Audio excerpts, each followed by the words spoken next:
Mary McDonald, Mayor of the City of Trotwood, Ohio, and I'm excited today to welcome you to our Martin Luther King Day celebration. As you know, as a result of COVID-19, we've had to do things in a different way, and as a result, everything you experience today will be our virtual presentation of the life of Martin Luther King and how we celebrate it here in the City of Trotwood. So sit back and relax and enjoy the program that we have to share.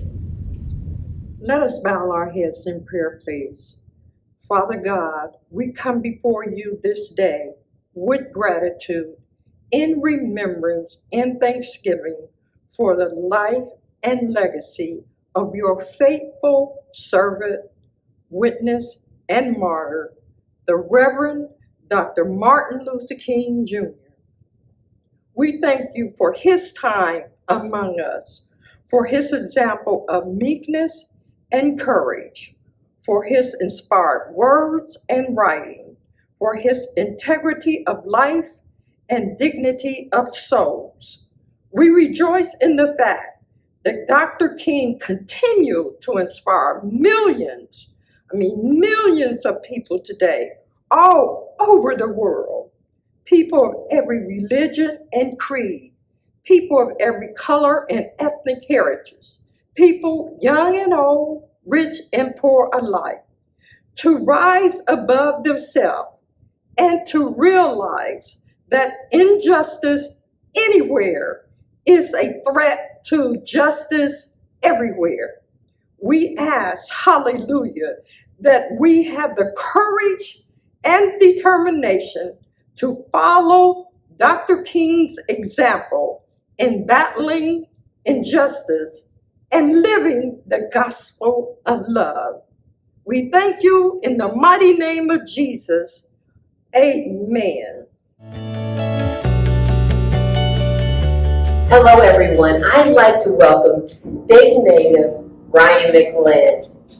Thank you so much for joining us today. Mayor McDonald, I would not want to be any other place to be right here by the request of the Mayor of Trotwood. Oh, that's so sweet. So much. This is such a great occasion to celebrate Dr. Martin Luther King and his life, to celebrate the things that you've done as a trailblazer in the community and in our state and in our nation, the work that you've done. And we just like to just make it really easy for our citizens to just get your reflections on the life of Martin Luther King, how you see politics these days as we're moving along, and just all of the progress and the challenges that have come to the community since the life of Dr. Martin Luther King. You know, one of the things that we always got to take in consideration is Martin Luther King, John Lewis, Shirley Chisholm, all of those pioneers that have made it for you to be mayor of Trotwood, for me to have been mayor of Dayton. Those were the trailblazers. But my shero is Harriet Tubman. And the reason why she's my shero is because she saved herself. And then she said, no, I can't stop there. I got to go back and save some others. And her motto was, keep going.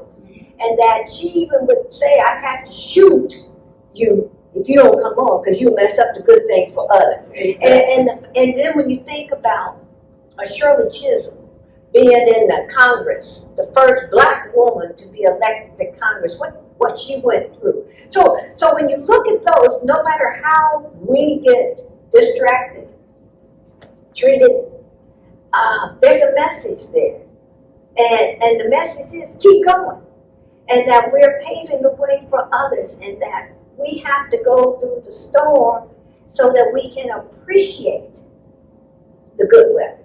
You know, it's just like it rains on the good as well as it rains on the bad. And especially, you take a Martin Luther King and his wife. You know, sometimes we forget about her. Exactly. But he couldn't have done the things that he did if she hadn't been there with him. And the faith community. Because there was power there. There was power. But the church was the power base. Exactly. The church was the power base. You went to the church. That's where you got all your information. That's where you learned how to speak. Mm-hmm. You were in marching bands. They had bowling alleys. They had everything that you would go through the church. That was your social organization as well as your professional. Exactly. And today, our church has moved its role. It's moved its role. Sometimes I would say, which, might upset people, but it's the truth, that if the church is paid for the times they were closed, cities would make a lot of money. Because they're just not open and free to go into. And we're not talking about a COVID time. Sure. Now, that's a different time. But prior to that, Sure. It became more like a business instead of a lifestyle. Because I know growing up for myself as a preacher's kid, oh yeah, it was a lifestyle. It was church. That was where your friends were, your relationships. You had something to do about every night of the week, including the weekends. But also, you went there for the truth. Not only the truth from the pulpit, you went there for the truth from leaders and leaders that you trusted. And they corrected you. Yes. You were corrected. You were, every child was the community's child. Yes. And so therefore, if Aunt Sarah said something about you and you did something wrong, Aunt Sarah's going to be backed up. And you couldn't argue her down. Oh, no. Because what she said happened and that was it. No. So I know we could talk forever on so many things, but I'm going to go back to what I've been here for, Martin Luther King. And what makes Martin Luther King important is that Martin Luther King came from a religious family. And sometimes when we have our destinies, we try to resist them. That's true. And that Martin Luther King knows that we know that if there was a time when he thought about suicide. It's in one of his books. And during this time, because anyone who's ever been in leadership knows that it's a very isolated, lonely existence. And that even the people who love you and that are around you can't help you or feel you. Exactly. And so Martin Luther King had all of this burden. He had all of these folks. You had SNCC going on. You had all these organizations. And the people depended and leaned on him. Can you imagine what that meant for a whole race of people to be looking at you? To be the one to carry them through. Well, I know for a fact you've had those experiences. I know for a fact that I've had some of those really dark nights of the soul here in the community, and knowing that the decisions you make are what a community hangs on. And what will impact them. Exactly. And that Martin Luther King led unselfishly. Unselfishly. Yes, he did. And when you actually look at Martin Luther King, when he died, this is I have a dream, and this is where can you imagine having something now for $1.50?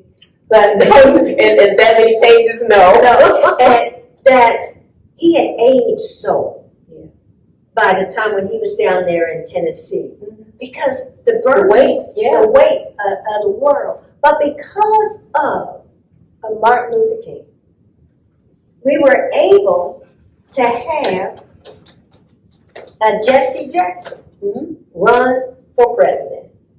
Run, Jesse, run. Yes. Here is Jesse Jackson, May the 7th, 1984, on the cover of Time Magazine. Not an athlete.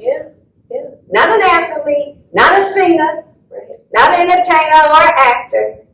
But an official candidate running for the president of the United States. Yes. And then we go all the way up here into the fall of 2008. There is President Barack Obama and his family as being elected as the president of the United States. And on the back of this magazine is Rosa Parks that said, because she sat, we could stand. Exactly. So, the history, it is so important for any black elected for any black person who is doing anything to understand your history, to understand your story. Because every day there is somebody watching you, and you will determine whether they're going to be successful or not because they believed in you. Absolutely. You know, I look at you. I look at you, Mayor McDonald, you've been through a lot, but you're still standing. You're still helping the community, because we cannot allow the racism, the sexism, and even the isms within our people. Yes. Because sometimes we have to fight our people to help them. Absolutely. Absolutely. But we cannot allow that to stop us from doing the right thing. Mm-hmm. And that service is what it's about. And that's what elected officials or anyone that's in business to help someone else, it's service. Right. And service is the price you pay for the space you use. Absolutely. You gotta do good. Absolutely. Because at the end of the day, the legacy of how you've treated us is what's gonna live on. Exactly. Well, you know, you have been an example. Your family has been an example. Your father has been an example. I can recall my parents when they had challenges in the community. My mom was a business owner. My dad was a pastor. Going down on Germantown Street, lining up so that they could talk to Mr. C.J. McLin to get those answers that they needed. And then you come along and you take us again to another level. And for me, I was watching you saying, you know what, I really want to be like her. I want to be like her. And I see other brown little girls that are saying to me, I want to be a mayor. What does a mayor do? You know, and that kind of, and you're kind of like a pastor as well, because you deal with almost everything. I've had people die and they call and want me to help them through the process of what's going on in their families. Oh, that's not really what mayors do, but somehow or another you help people find a way through whatever their immediate issue is at the time. And especially for black leaders, because there's such a void. Yes. That when the people find someone that they can depend on and trust. Mm-hmm. And trust is key. Trust is key. They're going to lean on you. Mm-hmm. They're going to lean on you.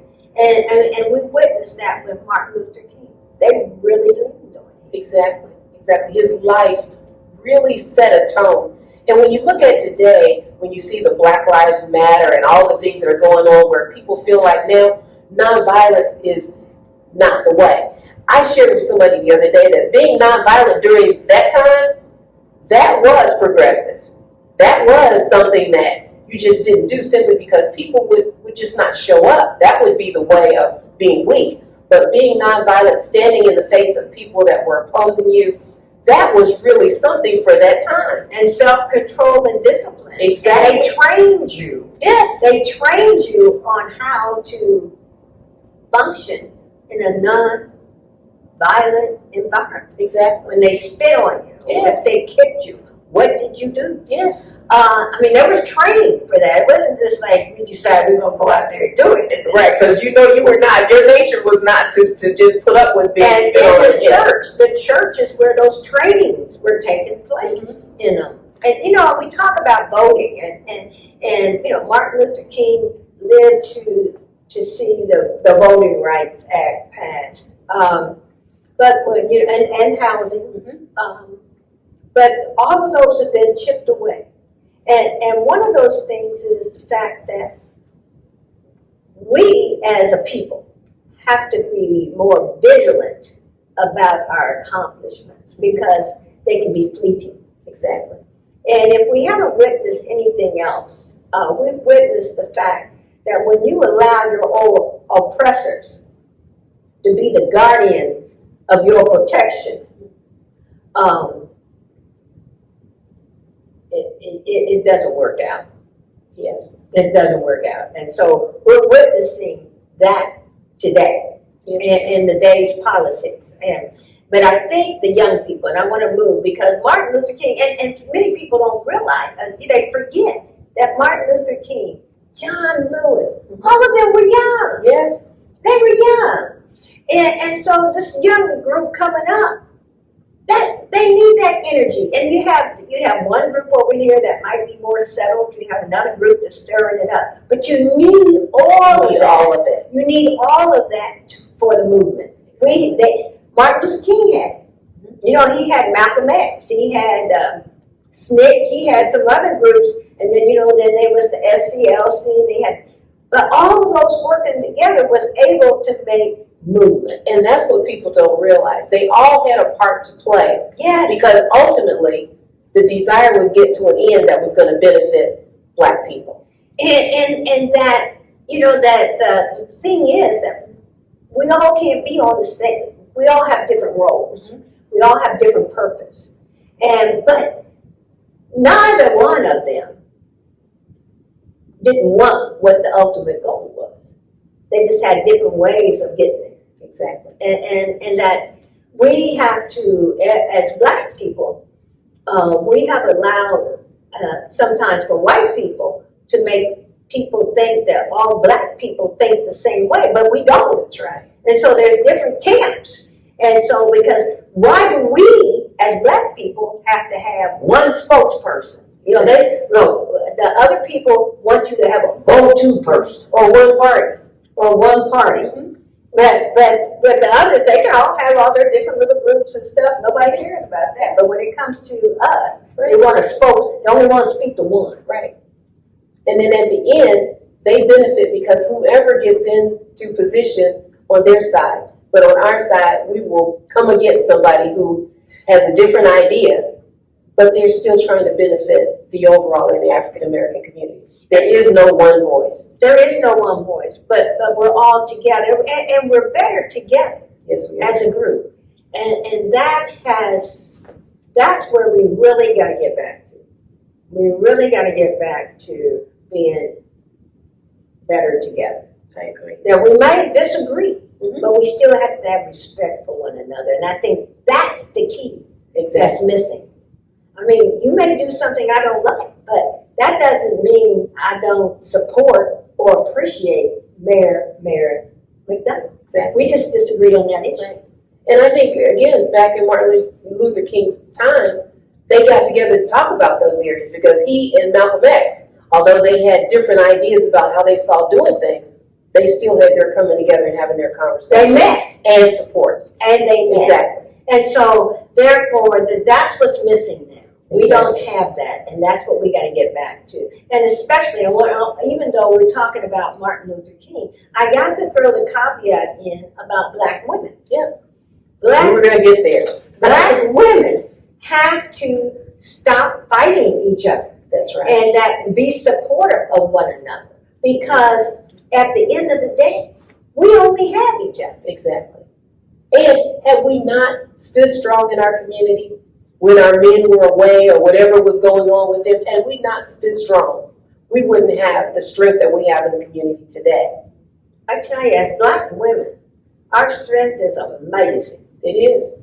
That what we go through, and I was reading. Well, you said keep going. Keep going. And that because we wear our burdens so well, nobody thinks they heavy. Exactly. But they are. Exactly. They are extremely heavy. And I think that, we've been mothers, we've worked, we've held the family together against all the odds, and we still stand. Exactly. And then if we express, it depends on how we express ourselves, then either we become an angry Black woman, or being aggressive. Exactly. But at the end of the day, we have a right to be angry. If anybody does. If anybody has a right to be angry, we really do. Exactly. And in most instances, we're just really expressing ourselves. Exactly. It just might be the tone that they don't like. Exactly. And I tell you, I love Black women. I love Black people. Because Black women, today I may have a hat on, tomorrow I may have blonde hair. Or we change it up in such a way that is always interesting. Exactly. About and exciting about Black women. You can have dreads today. You can have braids today. Tomorrow you may have red hair. Exactly. And you know what? And we wear it. Exactly. Because that is part of us. That's our personality, or how we change it up, and it's exciting, and sometimes the other people don't can't understand, appreciate us because we're different. Mhm. But some of that. Exactly.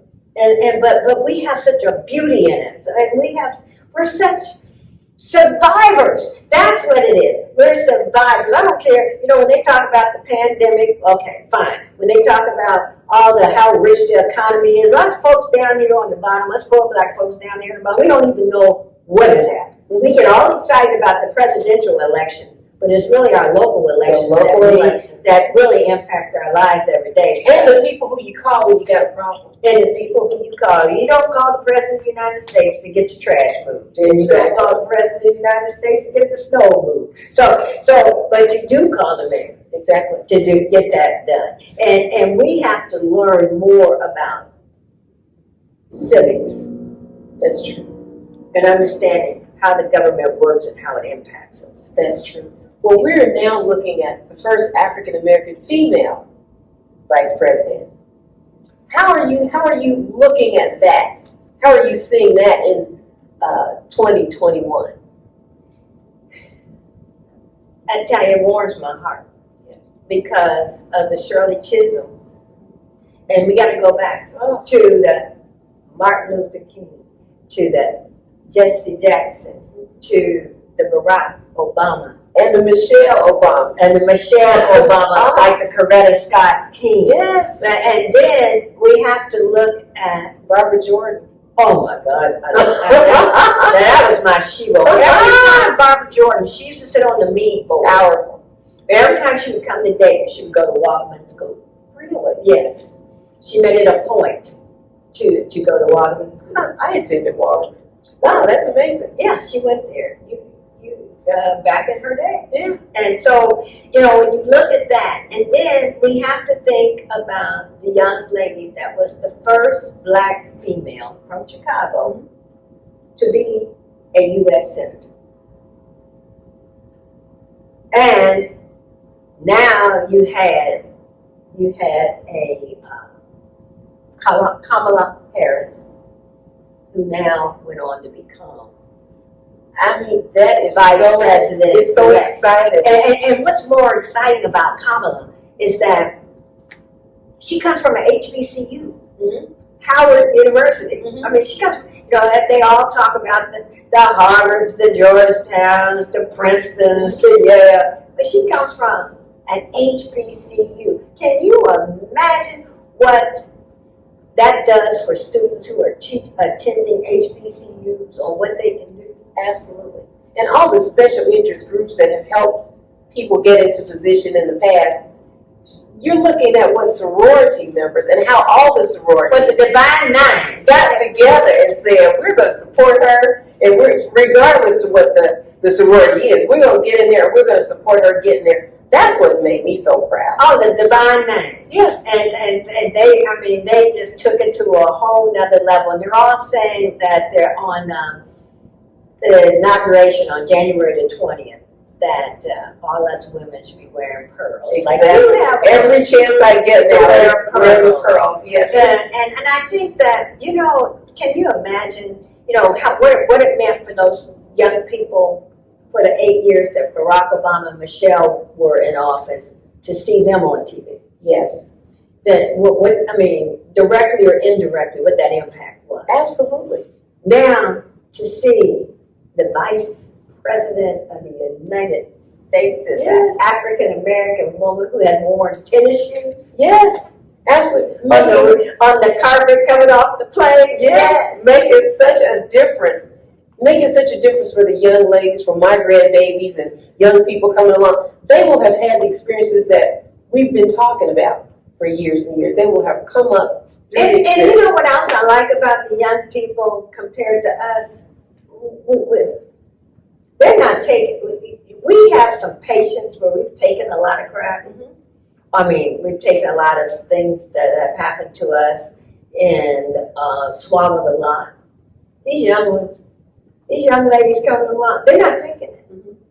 They're not, they're speaking back. I look at the minority leader in the House, Emilia Sykes, on how, she has this whole program about we belong here.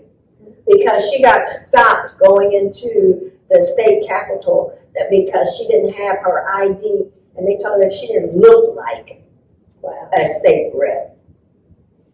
And so, I mean, and she's the minority leader. Yeah. So you're talking about, she took that to social media, she took it all over the place where you and I might have swallowed it and went on, you know. We might have talked to a few folks, but we just said, we're not gonna make it, we pick and choose our battles here. They don't do that. Yeah, exactly. They take, It's a different day. they talk about bring it on. Yeah. And I'm glad to see that because vicariously they're doing what I want to do anyway. Exactly. Well, you know what? It was all built upon line. And now they've taken it to a whole nother level. And because of the life of a Martin Luther King, because of the life of a Rosa Parks, because of the work that was done then, we're able to see our community be a very different kind of a community today. So I can say that there has definitely been progress. We still got a ways to go. We have a long ways to go. We got a long way to go. But we can now see some things that we only envisioned years ago. And think about this. This is one thing that is really phenomenal. Is that Martin Luther King is the only African American who has a national holiday. Yes. And remember, they combined President's Day. Yes.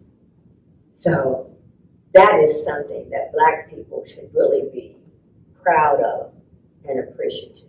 Absolutely. And so this Martin Luther King celebration should be about service, reflection, and participation on moving Black people forward.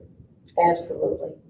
Well, I want to thank you so much for joining the city of Trotwood today, sharing your experiences, being my shero, which is, I've told you 1,000 times, so many times, how much I have just admired the work that you've done. But thank you for joining us today and lending your voice and sharing your experiences and the experiences of our heritage. Thank you so much for joining us today. Citizens of Trotwood, please join me in thanking Rhine McLin for the great work that she's done, not only here in the city of Dayton, but all over this country, being a voice for us.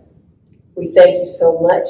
God bless you. Thank you. Yes, happy Martin Luther King's Day. And the same to you and to all the folks who are witnessing this. Absolutely.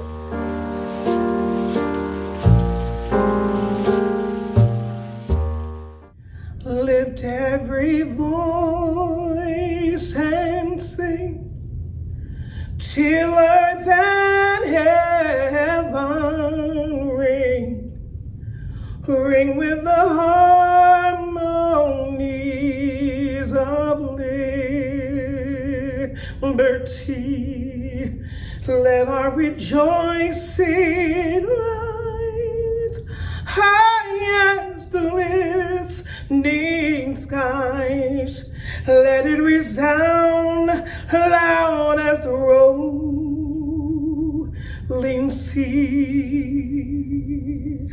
Sing a song full of faith that the dark past has taught us.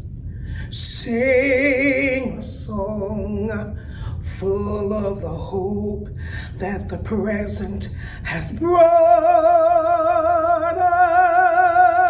us. Facing the rising sun of our new day begun. Let us march on, let us march on till victory is won, is won.